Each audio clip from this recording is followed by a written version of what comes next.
어떤 병자가 있으니 이는 마리아와 그 자매 마르다의 마을 베다니에 사는 나사로라. 이 마리아는 향유를 주께 붓고 머리털로 주의 발을 닦던 자여 병든 나사로는 그의 오라버니더라. 이에 누이들이 예수께 사람을 보내어 이르되 주여 보시옵소서 사랑하시는 자가 병들었나이다 하니 예수께서 들으시고 이르시되 이 병은 죽을 병이 아니라 하나님의 영광을 위함이요 하나님의 아들이 이로 말미암아 영광을 받게 하려 함이라 하시더라. 예수께서 본래 마르다와 그 동생 나사로를 사랑하시더니 나사로가 병들었다 함을 들으시고 그 계시던 곳에 이틀을 더 유하시고 그 후에 제자들에게 이르시되 유대로 가자 하시니 제자들이 말하되 라비여 방금도 유대인들이 돌로 치려 하였는데 또 그리로 가시려 하나이까. 예수께서 대답하시되 낮이 12시간이 아니냐. 사람이 낮에 다니면 이 세상에 빛을 보므로 실족하지 아니하고 밤에 다니면 빛이 그 사람 안에 없는 거로 실족하느니라. 이 말씀을 하신 후에 또 이르시되 우리 친구 나사로가 잠들었도다. 그러나 내가 깨우러 가노라. 제자들이 이르되 주여 잠들었으면 낫겠나이다 하더라. 예수는 그의 죽음을 가리켜 말씀하신 것이나 그들은 잠들어 쉬는 것을 가리켜 말씀하신 줄 생각하는지라. 이에 예수께서 밝히 이르시되 나사로가 죽었느니라. 내가 거기 있지 아니한 것을 너희를 위하여 기뻐하노니 이는 너희로 믿게 하려 함이라. 그러나 그에게로 가자 하시니 디두모라고도 하는 도마가 다른 제자들에게 말하되 우리도 주와 함께 죽으러 가자 하니라. 아멘. 베다니에 3남매가 살았는데 마르다와 마리아와 나사로입니다. 근데 나사로가 큰 병에 들리게 되었습니다.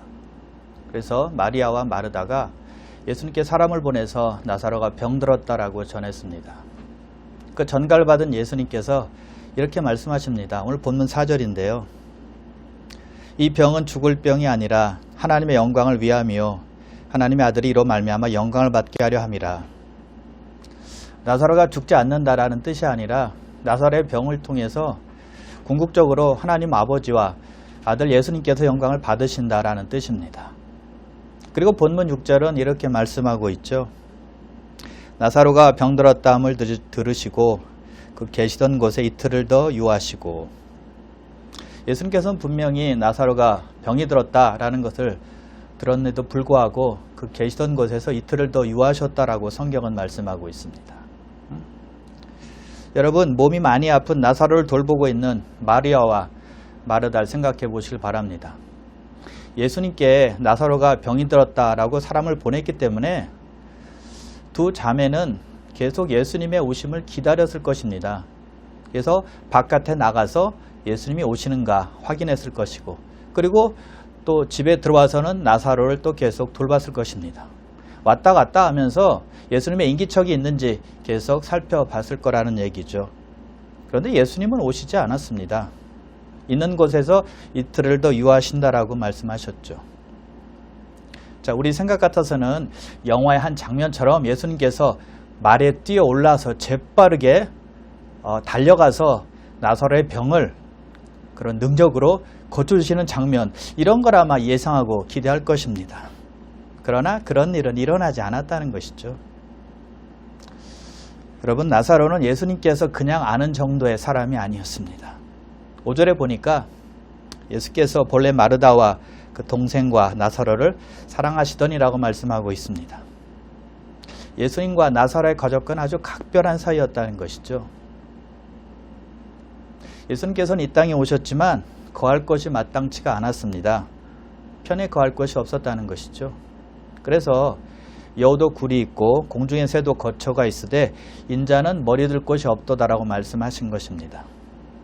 예수님은 하나님의 아들이여 메시아로 이 땅에 오셔서 하나님의 나라를 선포하시고 귀신을 쫓아내시고 많은 병든 자들을 고쳐주셨습니다. 그럼에도 불구하고 사람들에게 대부분 대접받지 못하셨습니다.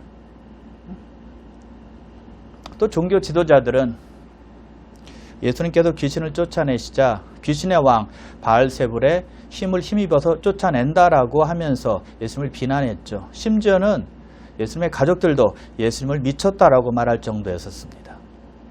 그런데 예수님께서 예루살렘에 오실 때마다 그를 반겼던 사람들이 있었습니다. 늘 자기 집을 오픈해서 자기 집에 머물게 해준 가족들이 있었다는 것이죠. 바로 마르다와 마리아와 나사로 가족이었다는 것이죠. 그들의 집이 있는 곳은 베단이었는데 예루살렘에서 약 2마일 정도 떨어진 곳에 있었기 때문에 예수님께서 예루살렘에 들르셨다가 그곳으로 가기가 아주 수월했던 곳이었습니다. 예수님께서 편히 마음 놓고 쉴 수 있는 가정이 바로 나사로 가정이었다는 것이죠. 예수님과 나사로의 가정, 아주 친밀한 관계였다는 것을 우리가 알 수가 있습니다. 예수님은 그들을 사랑했고 그들도 예수님을 사랑하고 경외하고 또 예수님을 신뢰하고 예수님을 따랐던 것이죠. 그래서 마르다와 마리아는 나사로가 아프자 예수님께 즉시 알렸던 것입니다.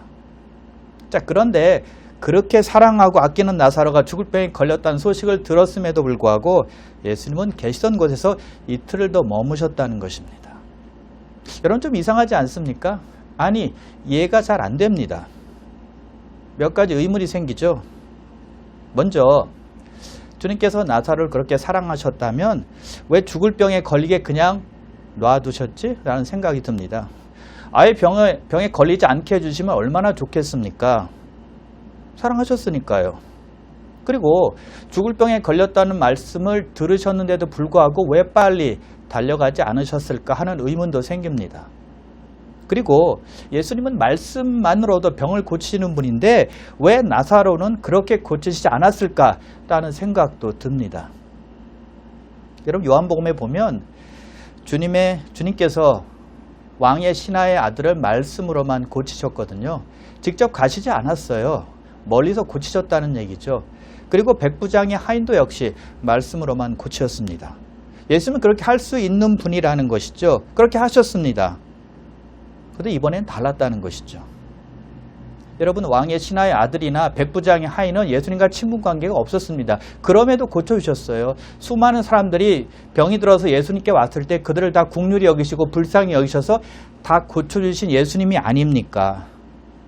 그런데 그렇게 사랑하는 나사로의 소식을 들었음에도 불구하고 이틀을 더 머무셨다는 것이죠. 참으로 이상합니다. 그렇게 사랑하시면서도 나사로를 신경 쓰지 않은 것은 주님의 행동에 모순이 있다라고까지 생각할 수 있다는 것이죠. 여러분, 하나님의 사랑은 자기 자녀의 응석을 그냥 받아주는 부모의 사랑 같은 사랑이 아닙니다. 자기 아이가 원하는 것을 사달라고 조를 때 그냥 무조건 사주는 그런 사랑이 하나님의 사랑이 아니라는 거예요. 여러분, 하나님의 사랑은 차원이 좀 다릅니다. 현재만 보지 않고 앞을 보는 사랑이고요. 전체를 보는 사랑입니다. 사람에게 베스트가 무엇인지 보는 사랑이라는 것이죠. 완벽한 사랑이라는 거예요. 물론 마르다와 마리아가 자기 오라비를 고쳐달라고 말하는 것은 절박한 상황이지 어린아이가 응석 부리는 상황은 아닙니다. 그러나 당장 고치지 않고 시간을 지체한 것은 분명 주님의 뜻이 있다는 것이죠. 아무리 급해도 금방 역사하시지 않는 것은 하나님의 분명한 목적이 있기 때문이라는 것입니다. 그래서 여러분, 우리가 기억해야 될 것은 주님께서 우리를 사랑하고 우리가 주님을 사랑한다고 해서 삶의 모든 문제나 어려움에서 피할 수 있다라고 생각해서는 안 된다는 것입니다. 일반 사람들이 겪는 모든 고난을 건너뛴다라고 생각하지 말아야 된다는 것이죠. 사실 우리 예수 믿는 사람들은 세상 사람들보다 더 많은 기다림이 필요하고요. 더 많은 인내심이 필요하고 더 많은 오래 참음이 필요한 것입니다. 하나님은 아들 예수님께서 십자가의 고통을 받게 허락하셨습니다. 아들을 사랑하지 않아서인가요? 천만에요. 보험세 보니까 2번씩이나 공개적으로 하나님께서 아들 예수님에 대한 표현을 이렇게 하십니다. 내 사랑하는 아들이요 내 기뻐하는 자라. 그렇게 사랑하는 아들이었지만 슬픔의 잔을 마시게 했고요. 또 십자가의 수치와 고통을 받게 하셨다는 것이죠. 분명한 목적이 있었기 때문이라는 것입니다. 예수님의 고난이 사람들에게 축복을 가져다 줄 것이기 때문이었어요. 그래서 여러분, 사랑과 고난은 별개다라고 볼 수 없습니다. 예수 그리스도 안에서의 고난은 사랑과 반드시 연관이 된다는 것이죠. 그래서 예수님은 나사로의 병을 예방할 수도 있었고 말씀으로만 고칠 수도 있었지만 그렇게 하지 않으셨다는 것이죠. 예수님은 그의 병을 통해서 하나님 아버지께 영광을 돌리는 기회로 삼으셨다는 것입니다. 그러므로 우리가 깨닫는 것은요, 우리가 예수 믿고 하나님의 자녀가 되어서 어떤 일을 당할지라도 어떤 상황이 우리에게 닥칠지라도 우리가 생각해야 되는 것은 우리가 하는 모든 일에 하나님께 영광이 되는지 살펴보는 것이 필요하다는 것이죠. 여러분, 우리가 기도할 때 간절히 응답을 바라지만 시간이 지체될 때가 있습니다. 아무리 절박하게 기도해도 응답이 없다라고 느껴질 때가 있다는 거예요. 나사로의 누이들이 그런 경험을 한 것입니다. 예수님께 사람을 보내서 간구했지만 예수님은 아랑곳하지 않으시고 계신 곳에서 이틀을 더 유하셨다는 것이죠. 그리고 마르다와 마리아는 더 안 좋아진 상황을 맞이하게 됩니다.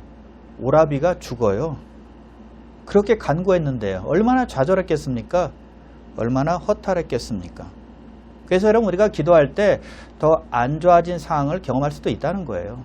여러분, 그런 일이 종종 일어납니다. 분명히 있어요. 그럴 때 우리가 해야 될 일은 낙심하고 좌절하는 일일까요? 아니에요. 인내하고 주님의 말씀을 끝까지 붙들고 하나님 의심하지 않고 기다리는 것입니다. 주님이 지체할 수 있다는 것을 기억해야 한다는 것입니다. 본문을 한번 생각해 보면서요.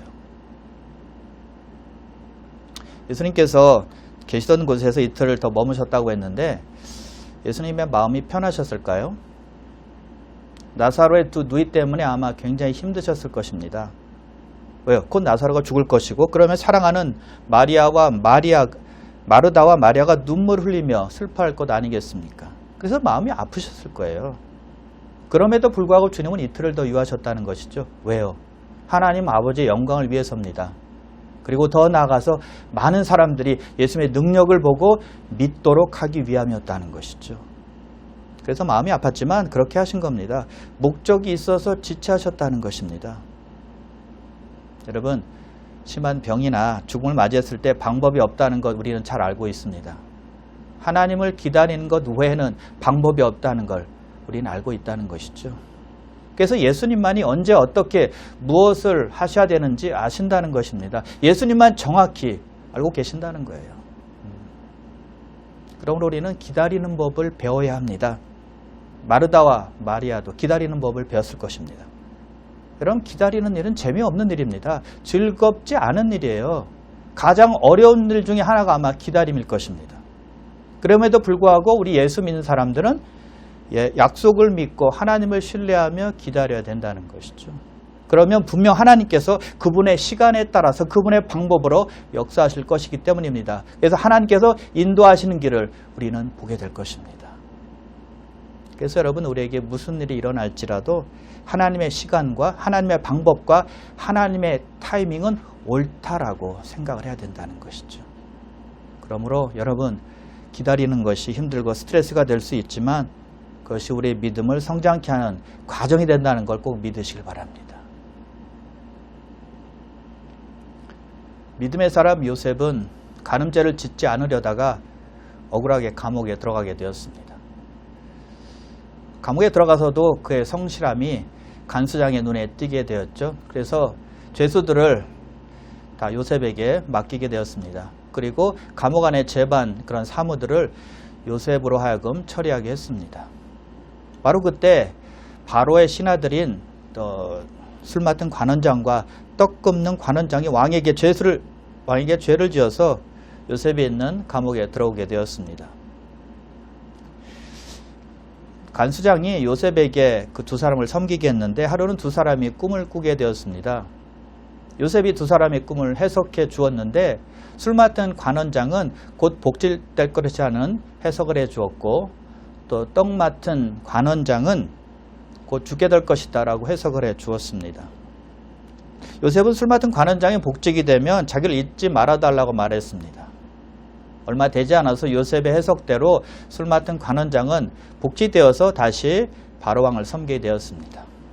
그런데 그는 요셉을 까마득히 잊어버리고 말았다는 것이죠. 자, 여러분 보세요. 요셉이 얼마나 기대했을까요?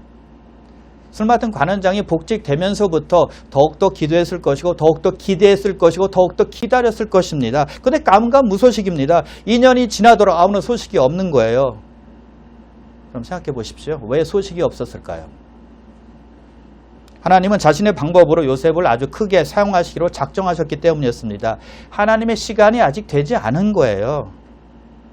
그래서 하나님의 시간이 되었을 때 그의 방법으로 요셉을 건져주시고 애굽의 총리가 되게 하신 것입니다. 자, 중요한 것은요. 요셉이 축복받은 것은 자기가 원하는 시간에 된 것이 아니었다는 것입니다. 자기의 방법으로 된 것도 아니었다는 거예요. 하나님의 그의 시간과 그의 방법을 통해서 요셉을 건지시고 축복해 주셨다는 것이죠. 그래서 요셉이 했어야 했던 일은 기다리는 일이었다는 것이죠. 지체하신 하나님을 계속 신뢰했어야만 했다는 것이죠. 이것이 우리 모두에게 필요하다는 것입니다. 다윗도 기다릴 줄 아는 사람이었습니다. 시편 40편에서 이렇게 고백을 하죠. 내가 여호와를 기다리고 기다렸더니 귀를 기울이사 나의 부르짖음을 들으셨도다. 나를 기가 막힐 웅덩이와 수렁에서 끌어올리시고 내 발을 반석 위에 두사 내 걸음을 견고하게 하셨도다. 다윗이 참고 또 참고 하나님을 기다리고 기다렸더니 하나님의 시간에 하나님께서 역사하셨다는 것입니다. 그런 경험을 했다고 지금 고백하고 있는 거예요. 하나님께서 절망의 웅덩이와 진흙탕 속에서 그를 끌어올리시고 반석 위에 세우시고 그의 발걸음을 인도해 주셨다라고 고백하고 있다는 것이죠. 또 다른 시편 기자는 이렇게 고백을 하고 있습니다. 시편 123편인데요. 상전의 손을 바라보는 종들의 눈같이 여주인의 손을 바라보는 여종의 눈같이 우리의 눈이 여호와 우리 하나님을 바라보며 우리에게 은혜 베풀어 주시기를 기다리나이다. 종이 자기 주인의 손을 바라보듯이 여호와 하나님을 바라보며 주님께서 불쌍히 여기실 때까지 기다린다는 것입니다. 그럼 참으로 멋진 고백 아닙니까? 은혜 베풀어 주시기를 눈을 들어 주를 바라보며 기다리겠다는 것입니다. 하나님의 선하심과 하나님의 긍휼하심과 하나님의 인자하심을 바라보며 하나님을 신뢰하겠다는 뜻이죠. 하나님의 사랑에 초점 맞추고 기다리겠다는 거예요. 여러분, 우리는 우리 상황에 근거해서 하나님을 바라보는 것이 아니라 하나님의 사랑을 통해서 우리의 상황을 바라볼 줄 알아야 됩니다. 주님의 사랑 안에서 우리의 상황과 환경을 바라볼 때 기다릴 수 있기 때문입니다. 우리의 상황을 중심으로 생각해버리면 하나님이 잘 보이지 않기 때문에 그래요. 그러면 인내하기 힘들고 오래 참기 힘들고 그리고 기다리기 힘들다는 것이죠. 자, 그래서 예수님께서 계신 곳에서 이틀을 유하신 것은 사랑 때문이었다는 것입니다. 물론 우리는 그런 상황이 오면 그 상황을 주님의 사랑으로 이해하지 못할 겁니다. 왜요? 우리는 힘든 부분만 보지 그 너머의 것을 보지 못하기 때문입니다. 결과를 알지 못하기 때문이죠. 오늘 우리는 사건의 결과를 알 수가 있습니다. 요한복음 10장 뒤쪽으로 넘어가면 결과가 어떻게 나오는지 우리는 다 알 수 있습니다. 해피엔딩으로 끝나잖아요. 그래서 주님의 뜻을 보며 기뻐할 수 있다는 것이죠. 주님의 사랑을 알 수 있다는 것입니다. 그러나 마르다와 마리아는 다릅니다. 몰라요. 그런 결과가 어떻게 나올지, 어떻게 끝날지 모른다는 것입니다. 예수님의 제자들도 모릅니다. 또 나사로의 아픔 때문에 왔던 많은 이웃들도 모릅니다. 그런데 주님은 우리가 지금 성경을 보며 알 수 있듯이 다 아신다는 것입니다. 끝을 아신다는 거예요. 그러므로 우리가 하나님을 기다릴 때는 하나님의 사랑을 생각하고 기다려야 된다는 것입니다. 그리고 주님의 지체하심이다라고 생각할 때는 사랑으로 해석해야 돼요. 우리가 보지 못한다고 해서 하나님의 사랑이 약해지는 것입니까? 우리가 보지 못한다고 해서 하나님께서 우리와 함께 하시지 않는 것입니까? 아니잖아요. 함께 하시고 여전히 우리를 사랑하신다는 것이죠. 그래서 하나님의 지체하심이 있을 때 낙심해서는 안 된다는 거예요. 오늘 본문을 통해서 우리가 꼭 기억해야 할 것은 하나님의 지체하심도 사랑으로부터 온다는 것을 꼭 기억해야 한다는 것입니다. 지금 그런 일을 경험하고 있는 분들도 분명히 있을 것입니다. 그리고 앞으로 경험하실 분들도 있을 거예요. 그때 오늘 본문을 꼭 기억하시길 바랍니다. 예수님께서 왜 이틀을 더 유하셨는지 꼭 기억하시길 바랍니다. 사랑하셔서 이틀을 더 유하셨다, 지체하셨다라는 것을 꼭 기억하시길 바랍니다. 자, 성경에서 지체하심에 대해서 여러 군데가 나오는데요. 그 중에 한 군데가 누가복음 18장에 나오는 불의의 재판관에 관한 이야기입니다. 어떤 도시에 하나님을 두려워하지 않고 사람을 무시하는 재판관이 있었는데 그 도시에 한 과부가 있었는데 자기 원한을 풀어달라고 이 재판관에게 와서 매일매일 사정을 했습니다. 재판관이 어떻게 했을까요? 당연히 안 듣죠. 하나님도 무서워하지 않는 사람인데 사람이 사정한다고 들어주겠습니까? 안 들어주죠. 근데 이 여인이 매일매일 와서 사정을 하니까 너무 귀찮은 겁니다. 너무 번거로운 거예요. 그래서 속으로 생각합니다. 야, 내가 하나님도 두려워하지 않고 사람도 무시하는 사람이지만 이 사람에게는 못 당하겠다. 그냥 놔두면 매일매일 와서 나를 조를 텐데 그래, 그 여인의 손을 들어주자라고 하면서 그 여인의 원한을 풀어주었다라고 하는 것이 이 비유의 내용입니다. 자, 여러분, 그런데 이 비유는요, 하나님은 불의의 재판장과 같지 않다라고 말하려는 것이 아닙니다. 하나님은 때때로 어떤 기도에 대한 응답을 지체하신다라는 것을 말씀하기 위함이었습니다. 그리고 하나님은 사람들처럼 무관심해서 응답하지 않는 분이 아니라는 겁니다. 무관심은 하나님의 성품이 아니기 때문이죠. 그러므로 하나님께서 지체하시는 것은 무관심 때문이 아니라는 것이죠. 뜻이 있고 목적이 있기 때문이라는 것입니다. 그래서 예수님은 이 비유를 주시면서 이렇게 말씀하셨어요. 항상 기도하고 낙심하지 말아야 될 것을 비유로 말씀하시되 하나님께서 지체할 수 있으니 포기하지 말고 낙망하지 말고 계속 기도하라는 뜻이죠. 그러면 여러분, 하나님께서 지체하시는 것은 우리에게 관심이 없어서가 아니라는 것입니다. 우리를 돌보지 않아서가 아니라는 것입니다. 사랑하지 않아서가 아니라는 거예요. 분명한 이유가 있기 때문이죠. 자, 그렇다면 하나님께서 지체하시는 분명한 이유는 무엇일까요? 목적이 있으셔서 지체하신다는 것이죠. 여러분, 우리가 하나님의 목적에 대해서 그 목적이 무엇인지를 구체적으로 말하는 것은 좀 어리석은 일이 될 것 같아요. 아니면 주제 넘는 일이 될 것 같아요. 왜냐하면 하나님의 방식은 우리의 방식과 다르거든요. 하나님의 길은 우리의 길과 다르거든요. 하나님의 생각은 우리의 생각과 다를 때가 너무나 많거든요. 우리는 하나님께서 하시는 일을 처음부터 끝까지 볼 수도 없고 알 수도 없습니다. 그럼에도 불구하고 우리가 해야 될 일은 주님이 지체하시는 목적을 찾아야 돼요. 그러면 어느 정도 찾을 수 있다고 생각합니다. 자, 그래서 하나님께서 지체하시는 목적을 생각해 보면 먼저 우리의 뜻을 하나님의 뜻에 맞추기 위함이라는 것이죠. 그래서 우리에게는 기다리는 시간이 필요한 것이고 하나님은 지체하신다는 것이죠. 왜냐하면 우리가 기다리는 시간에 우리를 점검하게 됩니다. 또한 하나님의 말씀을 보면서 하나님의 방향을 찾으려고 노력하기 때문이에요. 만약 여러분, 하나님께 즉시 우리에게 응답을 주신다고 생각해 보십시오. 그러면 우리는 그 다음의 계획을 우리의 생각으로 금방 세우게 될 것입니다. 우리 생각으로 다음 플랜을 짜게 된다는 것이죠. 그런데 하나님께서 지체하실 때는 우리가 이런 생각을 하게 되어 있어요. 하나님, 다른 생각을 하고 계신가? 내가 지금 하려는 계획이 하나님의 뜻과 다른 것인가? 하나님께서 어떤 다른 말씀을 나에게 하기를 원하시는가? 이런 생각을 하나님의 입장에서 하게 된다는 것이죠. 언제요? 기다릴 때요. 하나님께서 지체하실 때요. 그래서 우리에게 이런 기다리는 시간이 필요하다는 것입니다. 그래서 우리의 뜻을 하나님의 뜻에 맞추길 원하는 목적이 있다는 거예요. 이스라엘 백성들이 광야에서 40년 동안 방황했습니다. 하나님께서 그들을 가나안 땅에 금방 들여보내지 않은 이유가 있어요. 지체한 목적이 있다는 것이죠. 신명기 8장 2절에서 잘 말씀해주고 있는데요. 내 하나님 여호와께서 이 40년 동안에 내게 광야길을 걷게 하신 것을 기억하라. 이는 너를 낮추시며 너를 시험하사 내 마음이 어떠한지 그 명령을 지키는지 지키지 않는지 알려 하심이라. 그의 백성들을 광야에 가두어 놓으신 이유가 있다는 것입니다. 그들을 낮추기 위함이라는 것입니다. 그들에게 순종을 가르치기 위함이라는 거예요. 여러분, 그래야 가나안 땅에 들어갔을 때 이방신을 섬기지 않고 하나님을 사랑하고 하나님을 경외하고 하나님을 섬길 수 있으니까요. 가나안 땅에 들어가기 위한 훈련을 시킨 것이죠. 그래서 가나안 땅에 금방 들여보내지 않은 것입니다. 그래서 지체하신 거예요. 자, 또 한 가지 생각해 볼 수 있는 것은요, 우리의 믿음을 강화하기 위함일 것입니다. 우리에게 즉시 응답을 주시면 우리의 믿음은 크게 성장하지는 않을 겁니다.